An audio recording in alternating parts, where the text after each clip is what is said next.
नमस्कार दोस्तों, my self doctor Vikram Wankhede. I am a consultant neuropsychiatrist eight अंतर्मन माइंड केयर सेंटर। आइए करते हैं अंतर्मन की बात।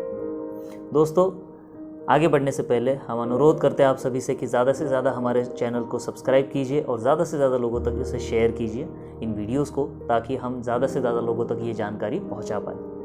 आज हम बात करेंगे दोस्तों ऐसे लक्षणों के बारे में जिनसे हम डिप्रेशन की तकलीफ को समझ पाएंगे। सबसे पहला लक्षण होता है परसिस्टेंट लो मूड।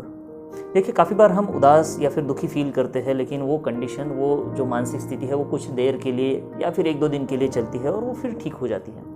लेकिन यदि ये मेंटल स्टेटस जो है, ये जो मानसिक स्थिति है, ये 15 दिन से ऊपर यदि रहती है तो ये डिप्रेशन का लक्षण हो सकती है। इसी के साथ साथ लैक ऑफ इंटरेस्ट और इन द प्लेजरेबल एक्टिविटीज़, जिसे हम कहेंगे कि वो चीज़ें जो हमें पहले खुशी देती थी, जिनमें हमें काफ़ी इंटरेस्ट महसूस होता था, आजकल उन चीज़ों में हमें बिल्कुल इंटरेस्ट नहीं होता है, वो चीज़ें हमें खुशी नहीं दे पा रही है, तो उसे हम कहेंगे डिप्रेशन का लक्षण।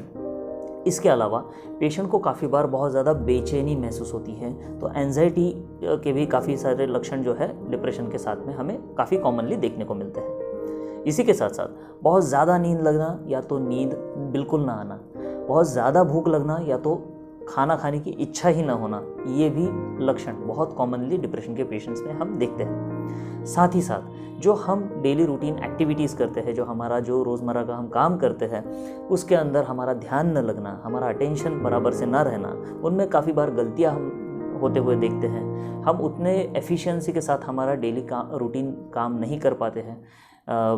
बच्चे पढ़ाई नहीं कर पाते हैं, उसके अंदर ध्यान नहीं लगा पाते हैं, अपना डेली जो हमारा काम है वो ढंग से नहीं हो पाता है। इसी के साथ साथ काफ़ी बार हमारा इमोशनल डिसरेगुलेशन हमें देखने को मिलता है, जिसके वजह से पेशेंट को कभी चिड़चिड़ापन महसूस होता है, तो कभी बहुत फूट फूट के रोने की इच्छा होती है, तो कभी ऐसा लगता है कि गुमसुम बैठ जाए, किसी से बिल्कुल ही बात ना करें। तो ऐसे भी इमोशनल स्टेटस हमें देखने को मिलते हैं।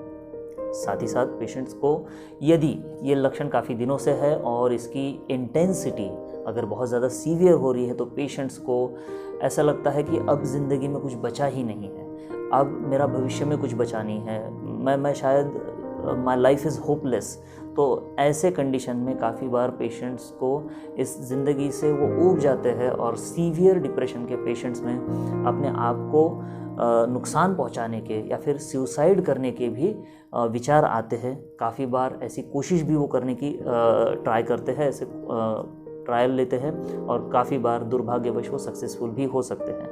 तो यदि किसी पेशेंट को सीवियर डिप्रेशन है और वो व्यक्ति अगर आपको कह रहा है कि मुझे मरने की इच्छा हो रही है, तो ऐसे केसेस को हम बिल्कुल ही निगलेक्ट नहीं कर पाते हैं, क्योंकि दोस्तों हम देखते हैं कि मैक्सिमम केसेस में सुसाइड प्रिवेंटेबल होते हैं और काफ़ी ज़्यादा बार हम ये देखते हैं कि पेशेंट्स सुसाइड के इंटिमेशंस देते हैं किसी न किसी स्वरूप में। तो अगर हम इन सिग्नल्स को, इस रेड लाइट अलर्ट को समझ ले, इन वार्निंग साइंस को पहचान ले, तो हम काफ़ी बार पेशेंट्स की जान बचा सकते हैं, उनकी मदद कर सकते हैं, उनके जीवन में होने वाले नुकसान को रोक सकते हैं। तो दोस्तों, यदि आप इन लक्षणों को आपके आसपास कहीं देखते हैं, महसूस करते हैं, अनुभव करते हैं किसी व्यक्ति को, तो इन्हें जल्द से जल्द मेडिकल हेल्प दिलाने की कोशिश कर सकते हैं।